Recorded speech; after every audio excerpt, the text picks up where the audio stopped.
Hi, friends. I'm Travis Marker, and this is Speak Your Courage, where we have open conversations with vulnerability and compassion. Hey, everyone. Welcome back to Speak Your Courage. So it's been a little bit. This particular episode, this particular topic, it's taken me a little bit longer to record. I'm surprised about that. I actually didn't think I would have any thoughts or feelings or it would be hard to record. I'm not sure why this is. Um, this one will cover sexual assault, and that may automatically make you think, oh my gosh, but at 55, oh, 56, I really thought I was well past it. And to be honest, I'm pretty sure that I am past it.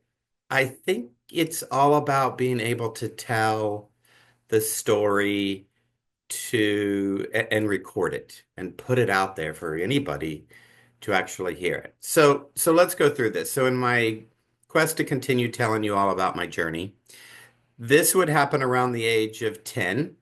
My parents divorced around 9. I think I've said that before. And so it was just my mother and myself in the house.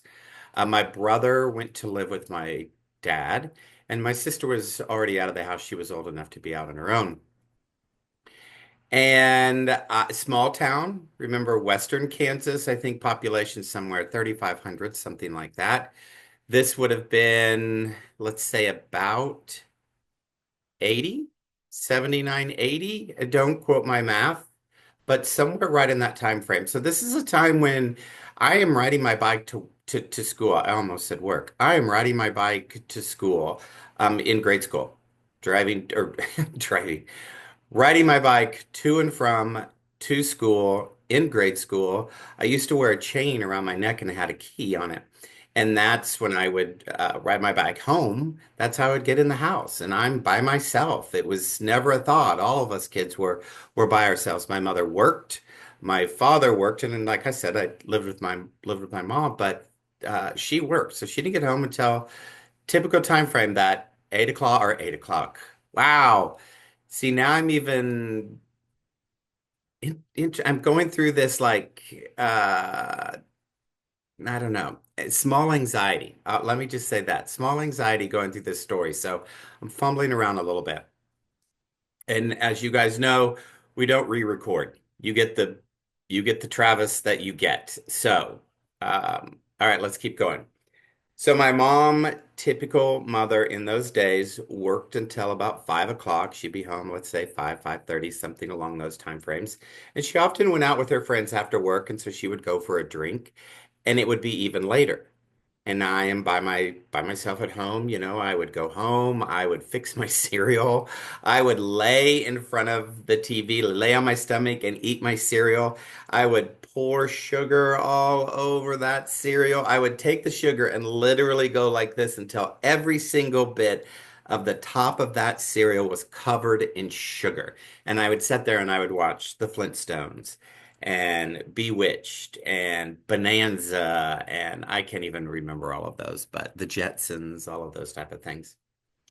So in this time frame, it is spring, school is in session. I'm around the age of 10, and I'm walking home. I was not on my bike. I'm walking home one day from school, and a family member, and there's no need to say his name. So let me stop for a minute. I'm not going to say his name. I think it does no good. I don't know. I don't think it does any good for me to say this individual's name, this male individual's name. So he is part of the family, and let's move on past that. All right. So I am walking home and he drives up beside me. I know who he is. He's like, "Get in, let me take you home." And I'm blocks, like 2 to 3 blocks from the house. What's interesting is the street that I lived on, you go straight down this street and it makes a T. But when you go straight down the street, you would, if you kept driving and you went over the curb, you would run straight into our house. That's where we lived right there. So if you didn't go right or left, you're going straight into our living room. And if you went right, it was kind of a newer area that they were developing. This was the last street in the city as well. So if you go right, they're developing some areas out there. The paved road turns to a dirt road. You go up a hill, and they've built a brand new swimming pool up there. So that was the babysitter for the summer. Every summer, myself, my neighbor, our moms, they'd take us up there. They would drop us off. We would be sunburned. We would be bright red, and we'd walk home after swimming all day and sunburn every single year. I have the freckles, the scars, and a little bit of surgery in a couple places to prove that. All right. So this gentleman, he picks me up. He's going to take me home. And to be honest, I don't remember what the conversation was at that point in time. But I know instead of going home, we made the right. We went down the road. We went up the hill and we went to the swimming pool. And I am not scared. I do remember this. Like, I wasn't like, oh, hey, I have no idea what we're doing. I don't really remember what he was saying, but I know I wasn't scared. And what I remember is he's sitting in the driver's seat. And again, I don't remember the words, but I do remember his actions. And his actions were to unzip his pants and proceed to take out his stuff. Let's call it stuff. Um, and then in this coaxing conversation of me touching it and so on and so forth. I don't know that we need to go into the graphic details either, but it soon ended. Um, I, and he took me home. And I also don't remember him ever telling me, don't tell anybody. I'm assuming he probably did, but I don't remember that. And I know I didn't tell anybody. That's what's interesting. So this individual, this routine happened time and time and time again. There were times when I would make it to the house, and he would then show up at the house and proceed to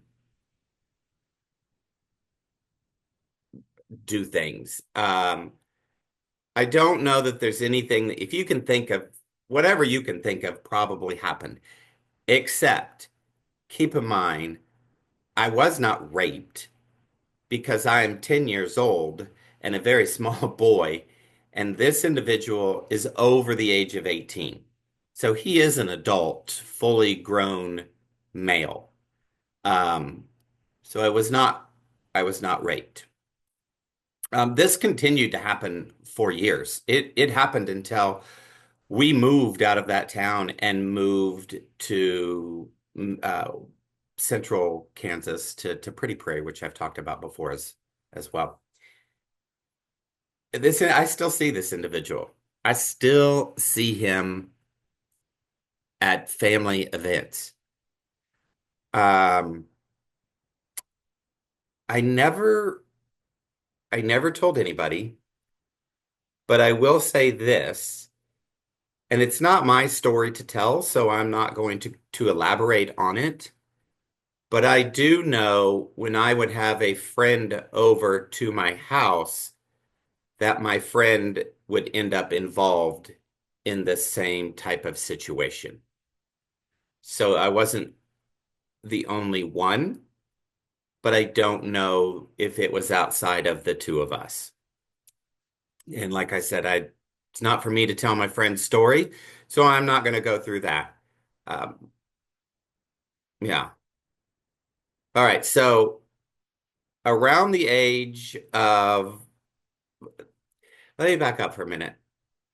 I'm stumbling a little bit, but the other thing I would say is not necessarily during the time that this was happening. So not necessarily between the ages of 10 and 14, but somewhere towards the end of that time frame, I'm now thinking, wait a minute, am I gay? And those thoughts are starting to enter my mind. So now what I'm actually thinking is, oh, wait a minute. I must have liked that this happened. And two, since it's a he and I'm a he, there isn't anything wrong with this, other than I didn't know about it or anything like that. But obviously, this isn't even wrong. And I think that might have been how I saved myself and how I didn't like come undone or anything like that is because I really believe that. I thought, well, if I am gay and that's a guy, then obviously this is okay. Around the age of 18, between 18 and 19, I'm out of the house. I'm living in Hutchinson now, so I've moved out of my mom's house and I'm living on my own.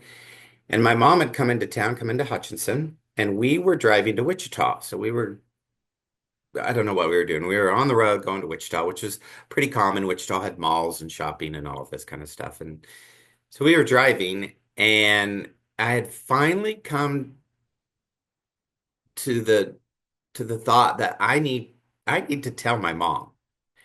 And I finally had enough nerve. So as we're going down the street, I said, "Hey, I want you to know that, as a younger child, that I was molested." I used the word to her, molested.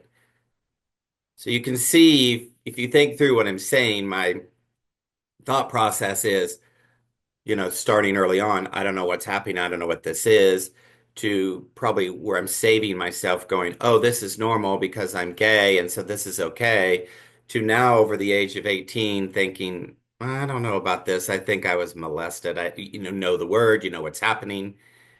And this is pre Me Too and Time's Up. Keep in mind, that's fairly new to today. This would have been when I'm telling my mom around 1988. Um, so I tell her, hey, I was molested. And she says, by who? And I said, I'm not going to say by who. I don't know that that would do any good.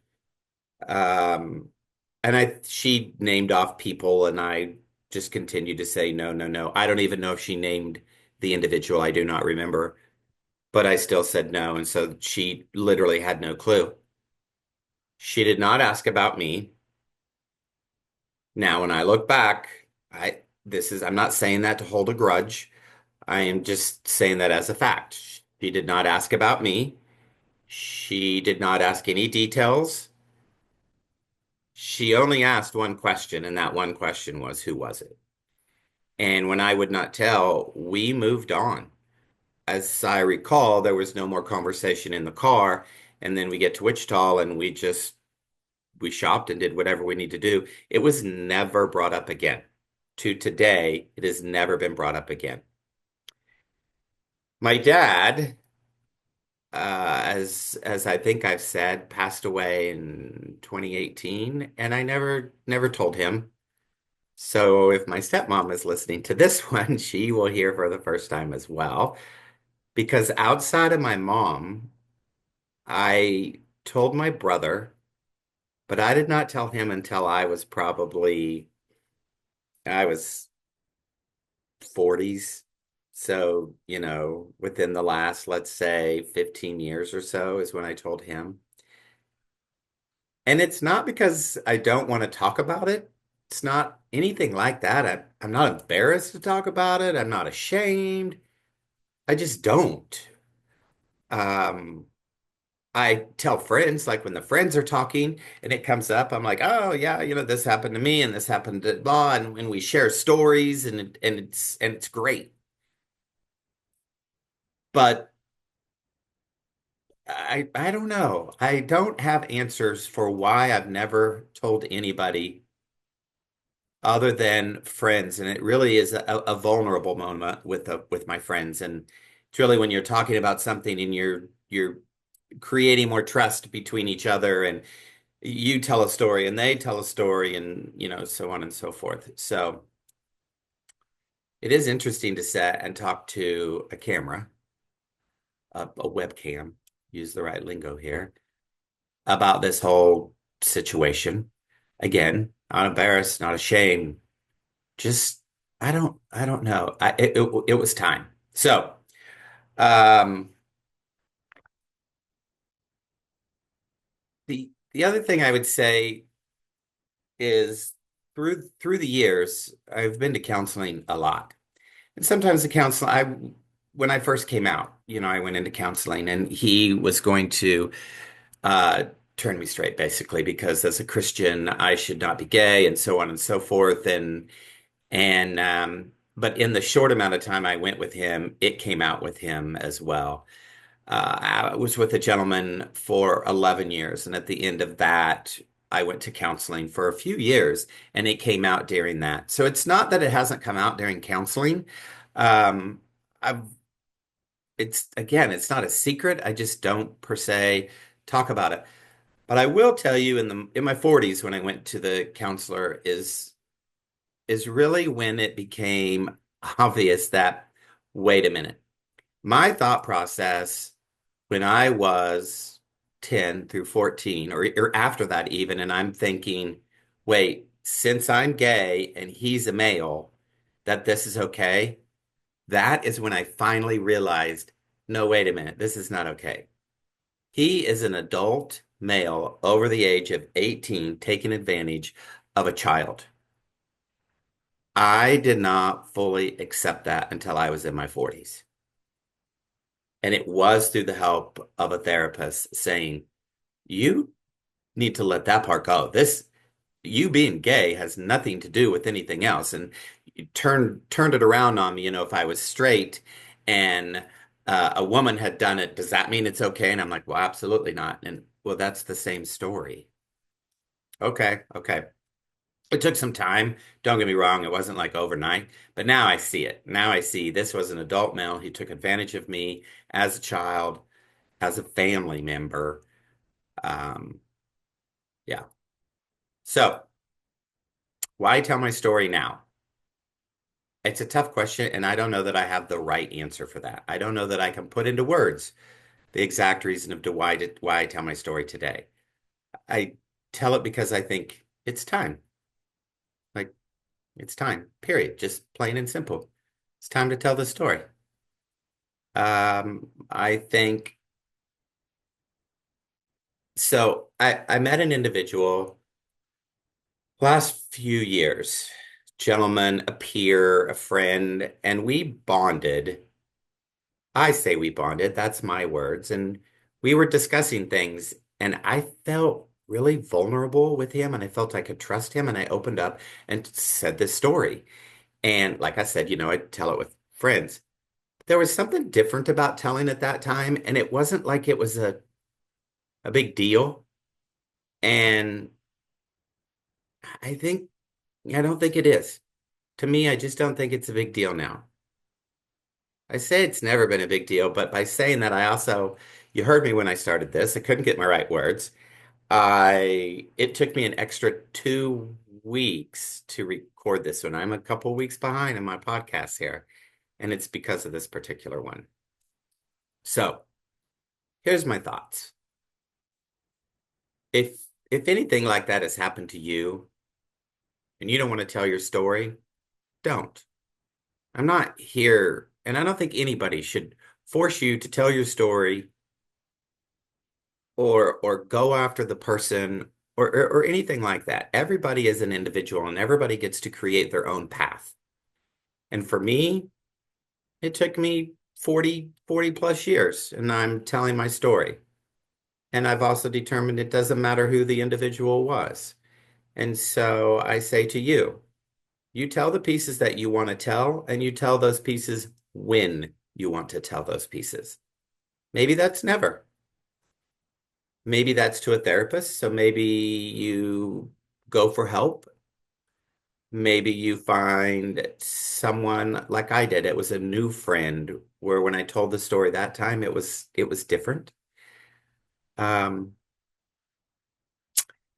the other thing I would say is, then this one's tough. Don't expect a specific uh, reaction because you may not get it, or it may be different. That person's hearing for the first time and they may not know how to react.